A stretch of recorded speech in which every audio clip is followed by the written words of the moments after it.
Hey guys, Eclipse14 here, and welcome to the Nintendo GameCube collection, where I've got 20 games with me right now, and I'm kind of going to go through these rather quickly because I've basically had no changes with this collection whatsoever, primarily because GameCube has gotten very expensive. I haven't really been able to play any of the games since my 2020 episode, and yeah, it's been rough for this system when it comes to me. So it's basically been stagnant. So I'm just going to fly through these rather quickly and get things going. Game number one is Luigi's Mansion, which is a launch title for the system, and one I've sat on for a little bit. Got it fairly cheap, actually, but I never really played it a significant amount. Discs in fair shape, and there is the manual, and this is one of the few copies of a GameCube game I have where I have the Nintendo Power insert. For the most part, I usually have just the manual and the precautions booklet, and if I even have that at all. So this one's actually in really good shape, and I've just kept it with me ever since I picked it up. Not much else to comment on otherwise, unfortunately. I never really finished it. Game number two is Mario Kart Double Dash. As you can see, it does include the bonus disc. There are some copies that do have this. The only thing I remember off that bonus disc is that it was a bunch of demos of at least Mario Party 5 and F-Zero GX for the ones I remember. There's some writing on these discs, unfortunately, which kind of stinks. The manual itself is a little rough. I've seen better. That back page is definitely being very annoying to get out. But overall, it does look pretty decent, and that's really all I got to say. I have completed this game. It was the last Mario Kart game I've finished, and the only one I haven't played at this point is actually Super Circuit on Game Boy Advance. This was the last one prior, so almost done with all the Mario Karts. Game number 3 is Sonic Adventure 2 Battle, which I have completed with every medal in the game, and that's pretty awesome considering that this was my favorite Sonic game. Had this game for a really long time. Pull this one out. There's the disc, which is still in decent shape. And the manual is in okay shape. Some idiot decided to put freaking barcodes in the middle of the manual, so it doesn't look too impressive in that sense. The inside's a little rougher than the outside, that's for sure. Other than that, I completed this game 100%, and I enjoyed every minute of it, especially the Chow Garden, which took a very long time, but had a lot of fun doing it. Game number 4 is Sonic Gems Collection.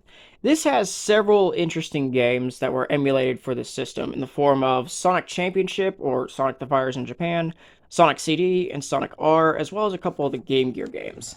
Since then, I've actually picked up Sonic CD for the Sega CD, as well as down there, Sonic Drift 2, and I had the chance at Tails Adventures, but I kept passing that particular cartridge up because there was writing on it, and I wasn't too fond of that.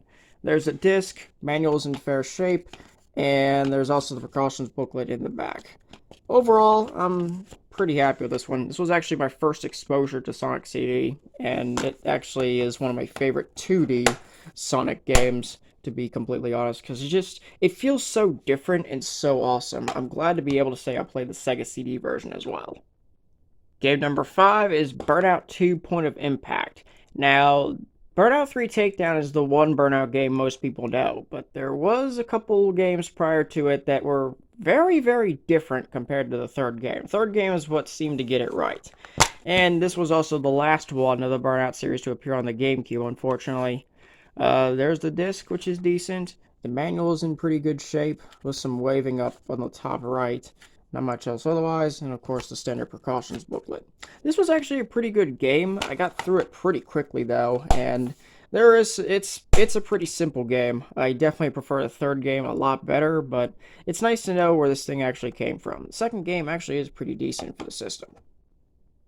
Game number 6 is Bomberman Generation.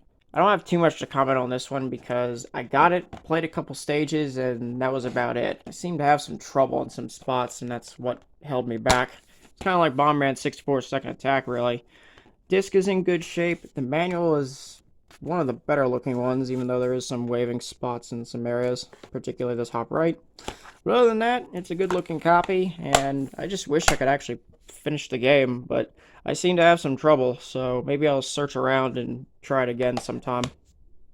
Game number 7, Baten Kaidos Eternal Wings in the Lost Ocean. This game was an experience. I'll tell you what. Definitely, probably my favorite game on the GameCube, to be honest. It was a game that cost me a good chunk of time for this two-disc adventure. Manual itself is also in really good shape, but I enjoyed every little bit of it. I liked the whole card-based style. It caught my interest when I first heard of the game, and I was definitely enjoyed by what I saw in this game. Fate and Kaidos Origins is still like one of the top things I want to pick up for the GameCube, and one of the top things I want to pick up this year. So hopefully I'll get that chance to play that game because that one's been in my sights for a long time, and I just never picked it up. Game number 8 is Tales of Symphonia. This was the first Tales game I completed, so yeah, not too much to comment on otherwise, because it was the only Tales game I had for a while, though I did play a couple others, and have since now owned Fantasia for the Game Boy Advance and Destiny for PlayStation. So, both discs are fair. The manual is in pretty much the best of shape, aside for a little corner wear right there, and not much else to comment on otherwise. I had quite a bit of fun actually going through this game. Never did fully complete everything 100%, but I did do a majority of the game, so that's an accomplishment in its own right, and I definitely enjoyed my experience with this one. Game number 9 is The Legend of Zelda Four Swords Adventures. Yeah, my copy is pretty dirty, with sticker residue everywhere, my god. This game was pretty awesome and fun. I enjoyed the Hyrulean adventure of this one. There's a disc, which is still good. The manual is okay, and I actually just recently rediscovered the Nintendo Power insert. I found it in a freaking tote that had been sitting somewhere in this house for a long time, and I sifted through it trying to look for something, and lo and behold, I find that sucker. I was like, hey, I know where this goes. So I found the insert for that, and yeah, I have beaten this game. I enjoyed the Hyrulean adventure, and the only real shame in it is that unless it's one player, you have to pretty much use Game Boy Advances to play the game, which I always found to be pretty strange, but I can't really complain. Game number 10 is The Legend of Zelda Twilight Princess. This game is pretty awesome. Although I've actually played the Wii version of this game and had a lot of trouble trying to get through it, probably because of motion controls and stuff. Playing it on the GameCube felt so much better. Anyway, the disc is in good shape. The manual is one of the better looking ones I have of any of my GameCube manuals. And there's a Nintendo Power insert right there alongside the precautions booklet. This is the first entry in the GameCube list where retail I've seen regularly about $100 for the last couple months.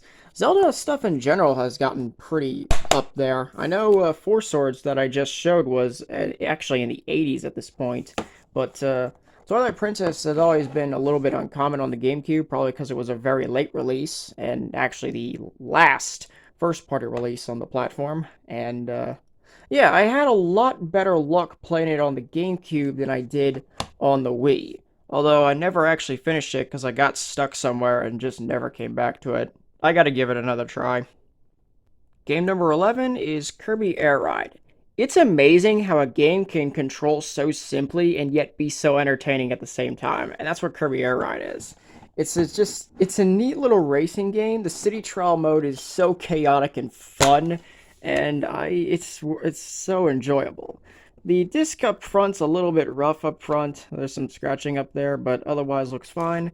And the manual is in pretty decent shape.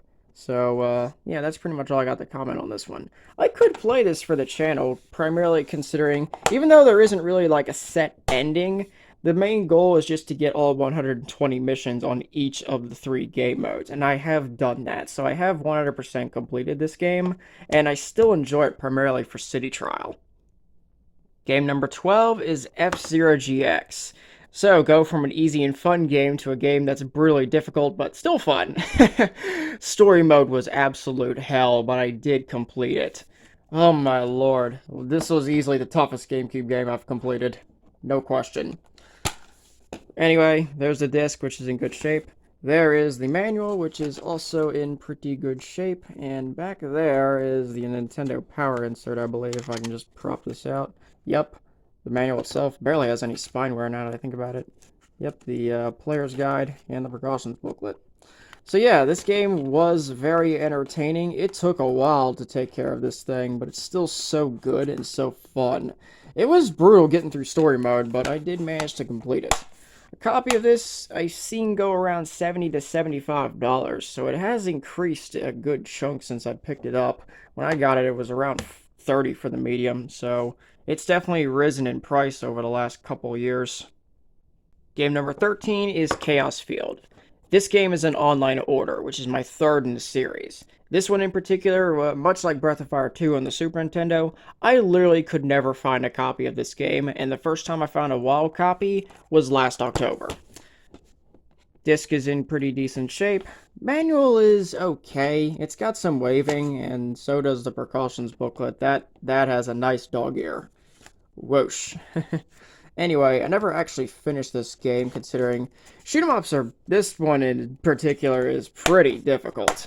I just never really had the time to get around it, but I figure with enough patience and practice, I will be able to pull it off. So here's to hoping I'm able to try to do something with the game in the future. Game number 14 is Zoids Battle Legends. Not too much to comment on this one, considering I put it in for like 15 minutes and it's been sitting in my collection ever since. I'm not even familiar with the Zoids series, to be honest. Anyway, there's the disc, which is in good shape, and the manual is also in pretty decent shape. I primarily got this game because I heard it was a very difficult game to find, and fortunately I did find one for, I think it was 25 bucks. And nowadays it seems to be running around 50, 55. It actually increased to 70 to 75 last year at some point, but since then it's kind of dwindled down and just kind of runs pretty much at the price it has been for a while. So, not too much to comment on it otherwise, honestly. Game number 15 is Eternal Darkness Sanity's Requiem. This one I've also played for like 15 minutes and that was it. I'm not super keen on horror games, primarily because I don't want to be freaking out at the worst possible time. And I know this game has a sanity mode where you've got all sorts of crazy stuff happening to you if you lose too much of your sanity. So I haven't really put in too much time for that one for that reason. Disc's in pretty good shape. Manual's in pretty decent shape, and I think no, I don't have a Nintendo Power insert. I thought I did for this one, but apparently not. Manual's in okay shape, and that's really all I got to comment on this one. Copies of this game I once saw at about $100 at some points, but now I'm starting to see them around 70 to 75, so it has dropped a little bit, but it still remains a pretty pricey game for what it is. I do enjoy the whole idea of the sanity effects, though, because it really is just a complete mind screw. I just never really got into it because I'm just not that keen on horror games. Game number 16 is Pikmin 2. Now, I never actually owned the first Pikmin, and I only played this for a couple minutes because I wasn't super familiar with it. The main reason I actually picked the game up was because I knew the game had pretty much maintained a fairly high value after GameStop stopped doing GameCube games well over a decade ago, and it just climbed up since that stoppage. Disc is in good shape, the manual is in pretty good shape, and there is the Nintendo Power insert right there. Strangely enough, there is no precautions booklet on this one, so that's just an oddity on the whole thing. For a long time, this thing usually was about $50 to $60, and nowadays, since 2020, it's been like 70, 80. I think it's now pushing 100 at this point, so it's gotten pretty high over time, and now I just need to grab the first Pikmin. Game number 17 is Metal Gear Solid: The Twin Snakes.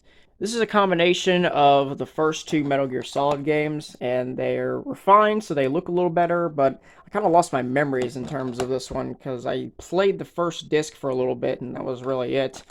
Not too much to comment on otherwise. The discs are in really good shape, and the manual is also in pretty good shape, apart from a little waving on that end, and I don't think there's any spine wear at all. Yeah, very, very little. But it's a very nice looking copy, actually, apart from the sticker residue.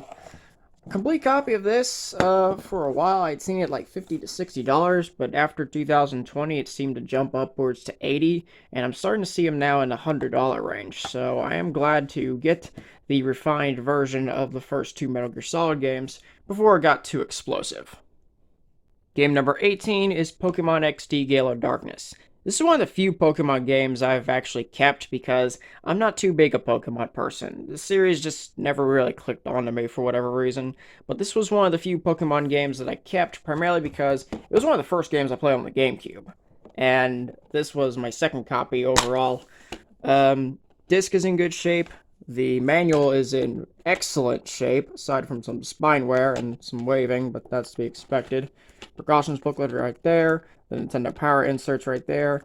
And you also have the Pokemon Extras insert as well, so it is a full set. Complete copy of this, I've seen 120, 125.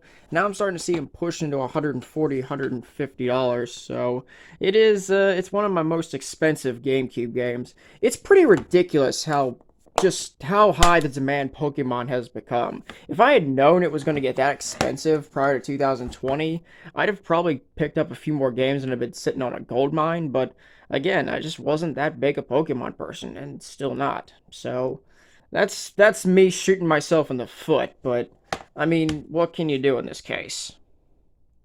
Game number 19 is Lost Kingdoms 2. Now, I picked this up last year, and I've played a good chunk of it, but I'm still kind of just like meandering around, just getting lost in stuff, because there's not really anything to really help me out in terms of guides and whatnot. So I'm pretty much just sitting around meandering. Disc is in good shape, and the manual, it could be a little better, but it's still a book for a game that's actually pretty pricey, so I can't really complain. A copy of this generally runs around $100. I knew it was pretty pricey when I picked it up, but I got this one first over the first Lost Kingdoms, which is a top concern on my end as well for the GameCube. I got it mainly because I didn't think I would be able to find another copy for a long time. So I picked that up for that purpose, and from what I've played of it, it's really interesting. I would like to see more of it, and I definitely do need to get the first Lost Kingdoms because that's the prequel, this is a sequel, and if it plays like it does, then I'm probably going to be pretty interested. I close this off with game number 20, and that's Phantasy Star Online Episode 1 and 2 Plus. Note that it's a plus copy. This game is pretty big. Oh, my lord. So I played mostly Episode 2 on this one because I had Phantasy Star Online on the Dreamcast, and that's Episode 1, so I did 2 on this one and 1 on the Dreamcast. So that's how it goes. Discs are pretty good. The manual's in decent shape. I actually bought the manual later. I originally got this just disc in case. Didn't expect to get the manual at all, and all of a sudden one showed up, so that was pretty awesome. And my copy is in these. It's in decent shape. Not the best one, but it's certainly pretty fine for what it is. Complete copy of this had regularly been over $100 for a good chunk of time, and I think now it's still maintained itself around 120, 125. So it has maintained its value the longest and hasn't been like as explosive as, say, Pokemon XD. So I am glad I managed to get the game because it's not common at all, and there's a lot of extra stuff on this one compared to the original release. And we'll end this thing with some bonus content in the form of my Game Boy player. I actually own 2 of these. The second one and the disc that actually comes with it is out in the living room in my case, and I've opted out primarily because I just don't want to walk out there and unplug everything for the sole purpose of just showing it. So yeah, I have 2 working Game Boy players, which is pretty neat. I really like this thing, and it is nice to be able to play the good Game Boy Advance games and Game Boy games on this sucker because it's neat to see. So with that said, I figured I'd share that as a conclusion to my GameCube collection, and that's it for the Nintendo consoles. I don't have anything on the Wii or beyond because I just never really got those consoles. I did own a Wii, but there was an incident and it got stolen with everything I had. God damn it. Anyway, next up will be the Nintendo Game Boy in this case, so we'll start on the Nintendo handhelds, and I hope to see you guys there. Thank you all for watching, and I will see you on the next video.